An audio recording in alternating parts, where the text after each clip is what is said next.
Hello, I'm Alice, and got an itch here.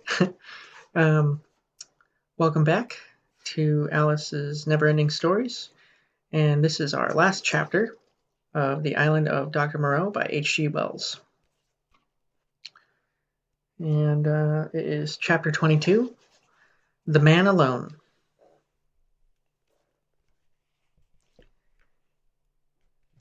In the evening I started and drove out to the sea before a gentle wind from the southwest.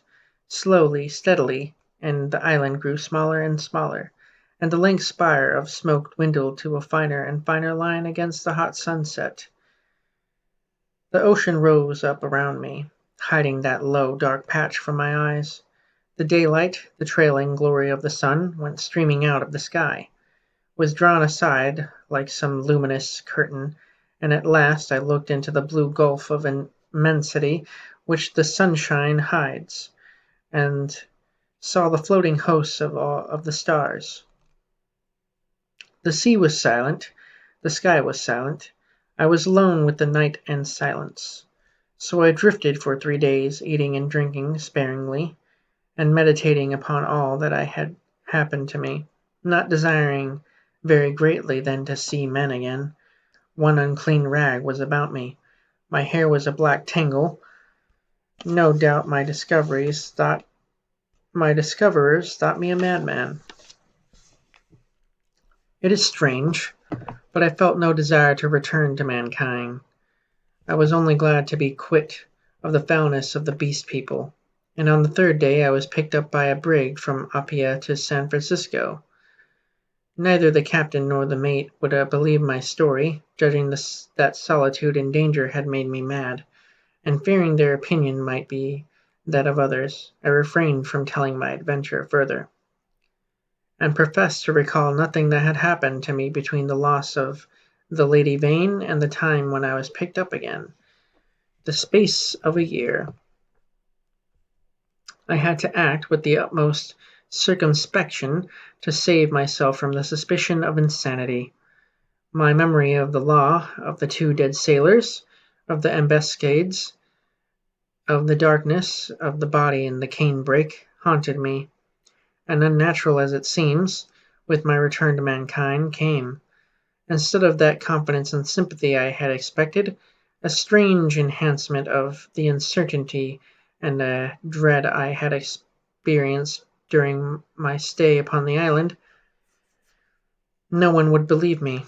I was almost as queer to men as I had been to the beast people.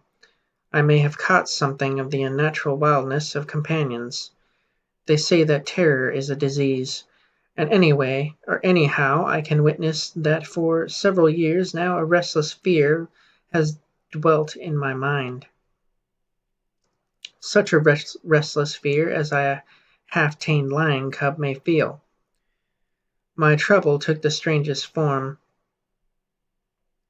I could not persuade myself that the men and women I met were not also another, still passably human beast people, animals half wrought into the outward image of human souls, and that they would presently begin to revert, to show first this bestial mark and then that.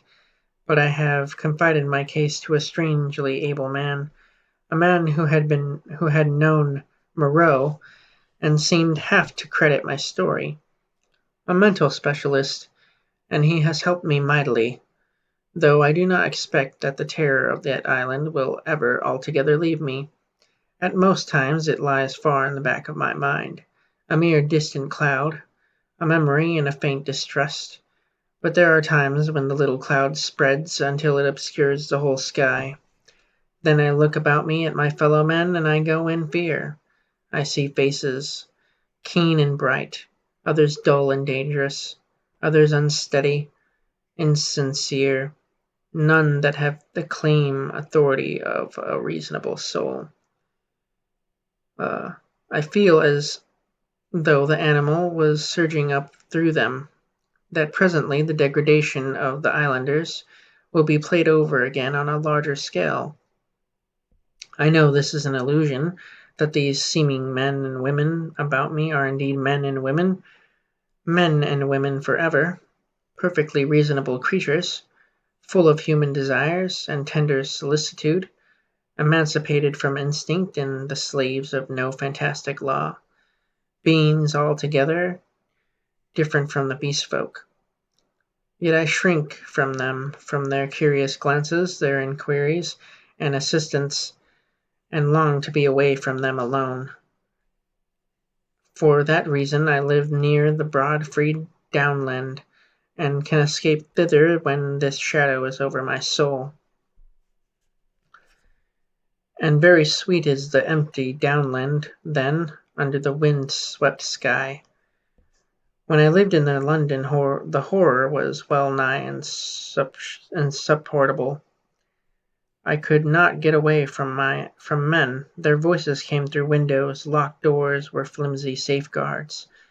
I would go out into the streets to fight with my delusion, and prowling women would mew after me. Furtive, craving men glance jealously at me.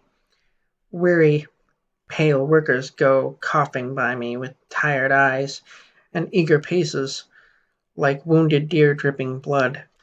Old people, bent and dull, pass murmuring to themselves, and all unheeding, a ragged tale of gibing children. Then I would turn aside into some chapel, and even there, such was my disturbance, it seemed that the preacher gibbered big thinks even as the ape man had done, or into some library, and there the intent faces over the books seemed but patient creatures waiting for prey. Particularly nauseous were the blank, expressionless faces of people in trains and omnibuses. They seemed no more my fellow creatures than dead bodies would be, so that I did not dare to travel unless I was assured of being alone. And even it seemed that I too was not a reasonable creature, but only an animal tormented with some strange disorder in its brain, which sent it to wander alone, like a sheep stricken with gid. This is a mood, however, that comes to me now, I thank God, more rarely. I have withdrawn myself from the confusion of cities and multitudes, and spend my days surrounded by wise books, bright windows in this life of ours, lit by the shining souls of men. I see few strangers, and have but a small household. My days I devote to reading and to experiments in chemistry, and I spend many of the clear nights in study of astronomy. There is, though I do not know how there is, or why there is, a sense of infinite peace and protection in the glittering hosts of heaven. There it must be, I think, in the vast and eternal laws of matter, and not in the daily cares and sins and troubles of men, that whatever is more than animal within us must find its solace and its hope. I hope, or I could not live. And so in hope and solitude my story ends.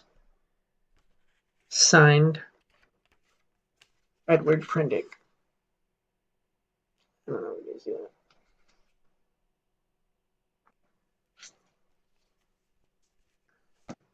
that. Ooh, that was great. For those of you that stuck around this far, thanks for watching, and there's going to be plenty more readings to come, more books, and yeah, that was awesome.